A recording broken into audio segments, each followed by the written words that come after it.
भाजपची सत्ता आल्यामुळे मुंबईत मारवाडीमध्ये बोलायचं। मलबार हिलमधील मारवाडी व्यापाऱ्यानं अरेरावीची भाषा वापरलेली आहे। संतापलेल्या महिलेची मनसे कार्यकर्त्यांकडे त्यानंतर तक्रार पाहायला मिळाली। मनसे कार्यकर्त्यांनी मारवाडी व्यापाऱ्याला मनसे स्टाईलनं चोप दिलेला आहे। तर महत्त्वाची आणि मोठी बातमी आपण पाहतोय, भाजपची सत्ता आल्यामुळे मुंबईत मारवाडीमध्ये बोलायचं। मलबार हिलमधील मारवाडी व्यापाऱ्यानं अरेरावीची भाषा वापरली आणि ही भाषा एका महिलेला वापरण्यात आली आणि त्यानंतर या संतापलेल्या महिलेनं मनसेच्या कार्यकर्त्यांकडे या संदर्भात तक्रार केली आणि त्यानंतर मात्र मनसेच्या कार्यकर्त्यांनी मनसे स्टाईलनं या व्यापाऱ्याला बेदम चोप दिला।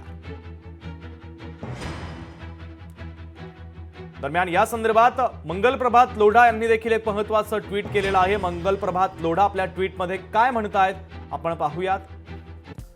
गिरगावमधील खेतवाडी परिसरामध्ये घडलेल्या भाषिक द्वेष पसरवणाऱ्या घटनेचा निषेध असं मंगल प्रभात लोढा यांनी ट्विट केलंय।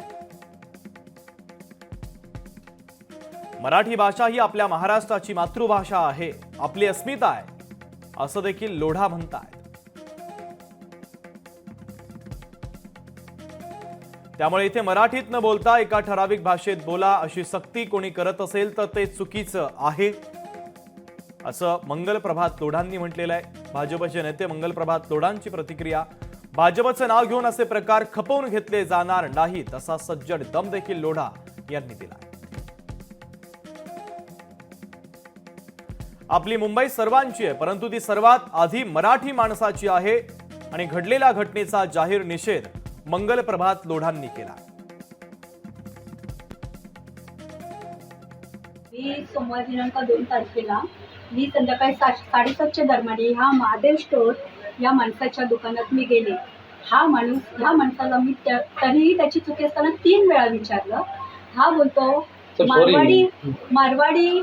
मारवाडी में बात करने का। मी याला 3 वेळा विचारलं, क्यों 3 वेळा विचारलं तरी हा माणूस मला म्हणतो बीजेपी आया है तो मारवाड़ी में बात करने का, मराठी में बात करने का नहीं, अभी मुंबई बीजेपी का, मुंबई मारवाडी का।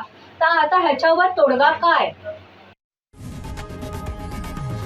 लोकशाही मराठी ऐका, पहा, जागरूक रहा।